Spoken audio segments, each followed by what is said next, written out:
राजस्थान में विधानसभा चल रही है। ऐसे में अलग अलग संगठनों की तरफ से, अलग अलग वर्गों की तरफ से अपनी अपनी मांगों को लेकर आंदोलन भी किए जा रहे हैं। हम पटवार संघ का जो है आंदोलन देख रहे हैं, लेकिन एक आंदोलन ऐसा भी चल रहा है जिसमें जो है जनप्रतिनिधि अलग अलग भागों में बंटे हुए दिखाई दे रहे हैं। हम बात कर रहे हैं सरपंच जो इस समय आंदोलनरत है अपनी मांगों को लेकर।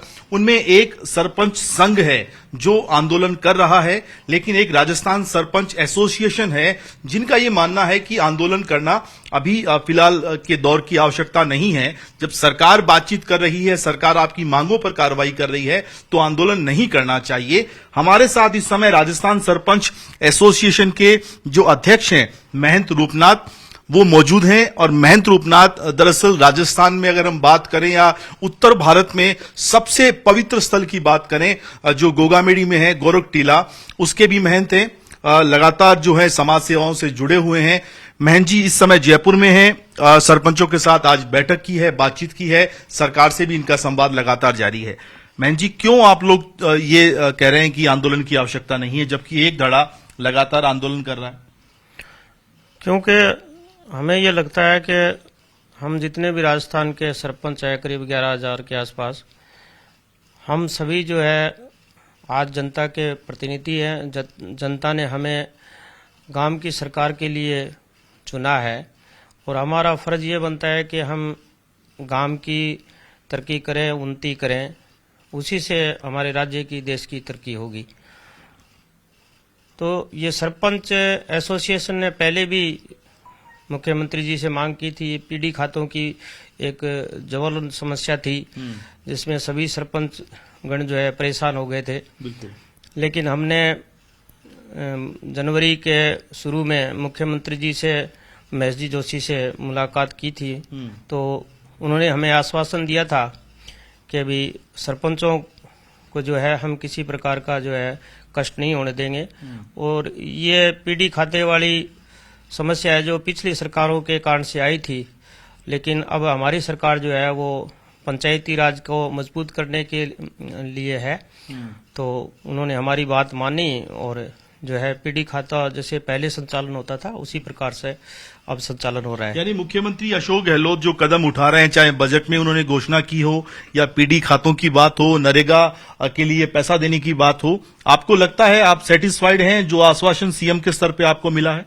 हाँ, हम मुख्यमंत्री जी का आभार प्रकट करते हैं कि उन्होंने इस भयंकर कोरोना महामारी के कारण से भी जो है हमारे राज्य में बहुत सी विकट स्थिति पैदा होगी, लेकिन उसके बावजूद भी उन्होंने जो है हमारी जो नीचे की सरकार है, ग्राम सरकार है, पंचायत है, उसके अंदर उनका पूरा ध्यान रखा है और पूरा ग्राम की जो व्यवस्था सही हिसाब से चले और तरक्की उन्नति हो, उसके हिसाब से उन्होंने इस बजट में भी घोषणा की है। और अभी 2 दिन पहले ही हमारी जो एक 5वीं वित्त आयोग की जो किस्त अटकी हुई थी उसको भी उन्होंने पंचायतों के खातों में डाला है। तो मैं मानता हूं कि मुख्यमंत्री जी जो है वो पंचायती राज को सुदृढ़ करने में लगे हुए हैं, न कि वो पंचायती राज को दखल करने में लगे हैं। और हमारी जितनी भी मांगे हैं सरकार ने हमें आश्वासन दिया है। महेश जी जोशी से हम मिले हैं तो उन्होंने हमें आश्वस्त किया है कि सरपंचों की जो भी मांगे हैं उनको सुना जाएगा और उसके हिसाब से जो है उनको देखा जाएगा और गांव की तरक्की उन्नति के लिए किसी भी प्रकार का कोई व्यवधान पैदा नहीं होने दिया जाएगा। हम जो है देश की, राज्य की उन्नति और तरक्की के लिए हमेशा साथ सरपंचों का देते रहेंगे। जी, फिर क्या वजह है कि सरपंच संघ जो है, जो अलग एक संगठन अभी तैयार हो रहा है, जो आंदोलनरत है, क्यों वो फिर जो है आंदोलन कर रहे हैं? क्या लगता है इस मुद्दे को लेकर राजनीति भी हो रही है, क्योंकि उपचुनाव में भी कांग्रेस के बहिष्कार की बातें आ रही है? हाँ, ये जो बातें सामने आई है कि भी हम उपचुनाव जो हो रहे हैं उनका बहिष्कार करेंगे, और उसमें सबसे बड़ी बात ये आई आश्चर्यजनक कि हम जो है कांग्रेस पार्टी का विरोध करेंगे, कांग्रेस के जो कार्यकर्ता, जो लीडर हैं उनका विरोध करेंगे। तो मैं उस संगठन से ये कहना चाहता हूँ, आपको विरोध करना है तो आप हमारी जो है 18 राज्यों के जो केंद्र ने जो है पैसे दे दिए एफएफसी के, अभी राजस्थान का क्यों रोक रखा उन्होंने? तो मैं उनसे ये कहना चाहता हूं कि आप सभी संगठन जो है साथ में आइए और साथ में एकजुट होकर के और मांग कीजिए कि भी मुख्यमंत्री जी ने, राजस्थान सरकार ने तो पंचायत राज में पैसा दिया है लेकिन केंद्र का भी पैसा नहीं है, उसके बारे में वो कोई बात नहीं कर रहे हैं। दूसरी बात वो ये कर रहे हैं कि जी हम इनका विरोध करेंगे, तो ये तो लोकतंत्र के खिलाफ है, गलत है। तो ऐसा उनको सरपंच संघ को किसी पार्टी से नहीं जुड़कर एक तरीके से आम आदमी के हित की बात करनी चाहिए।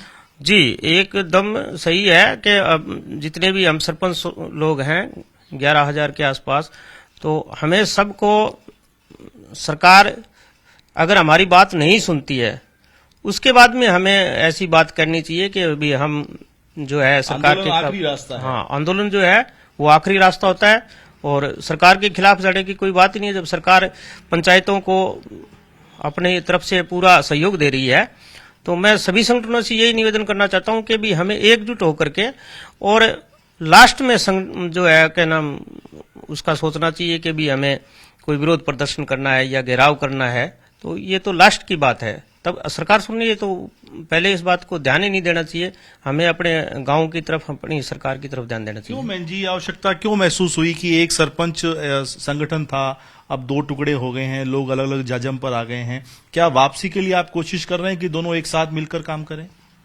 हाँ, हम तो उन सभी से यही निवेदन करते हैं कि एक जाजम पे बैठ करके और एक जगह आकर के एक राय से जो है वो अपने गांव की जो राजनीति है उसको चलाने का प्रयास करना चाहिए और एक जगह बैठ करके सभी जितने भी हमारे सरपंच हैं उनका सबका मनोबल जो है बढ़ाना चाहिए, क्योंकि सरपंच करीब करीब जितने भी आए हैं वो सभी नए हैं। लेकिन ये जो पुराना संगठन है, पुराने पहले भी ये संगठन रहा हुआ है, तो ये संगठन अपने हिसाब से बात करता है कि भी हम घेराव करेंगे। जैसे इनके साथ में 1-2 संगठन और भी है, तो सरकारी संगठन मतलब सरकारी कर्मचारियों का भी एक संगठन इनके साथ में, तो वो तो बिल्कुल गलत है, क्योंकि सरपंच जो है वो एक एसोसिएशन जो है अलग है, सरपंच संघ जो है वो एक अलग अपनी थ्योरी लेकर के चल रहा है। तो मैं तो उनसे यही कहता हूं कि आप एक जाजम पे आइए और सभी सरपंचों की सुनाई कीजिए और पूरे धैर्य से और पूरे संगठनात्मक तरीके से हम राजस्थान में काम करें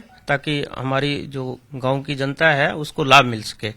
बिल्कुल, महेंद्र रूपनाथ राजस्थान सरपंच एसोसिएशन के ये प्रदेश अध्यक्ष हैं और एक तरीके से सरपंच जो है वो गांव की सरकार का मुखिया होता है। उनकी जो समस्याएं हैं, उनकी जो मांगे हैं, निश्चित तौर पे उसके लिए आवाज उठाई जानी चाहिए। लेकिन जिस तरह की बात महेंद्र रूपनाथ कह रहे हैं कि अशोक गहलोत ने आश्वस्त किया है उनकी मांगों के समाधान के लिए, और जिस तरह से घोषणाएं चाहे वो बजट में हो या पीडी खाते के समाधान की बात हो, उनको लेकर भी जो जरूरी कदम उठाए हैं, ऐसे में राजस्थान में जो दूसरा संगठन है, जो संघ है, जो आंदोलन कर रहा है, उसको आंदोलन की नीति छोड़नी चाहिए, किसी पार्टी विशेष का विरोध छोड़ना चाहिए, एक जाजम पर आए ताकि राजस्थान के जो गांवों के विकास का संकल्प लिया है सरपंचों ने, उसे पूरा किया जा सके। कैमरामैन संजय के साथ सुशांत पारिक, जी मीडिया, जयपुर।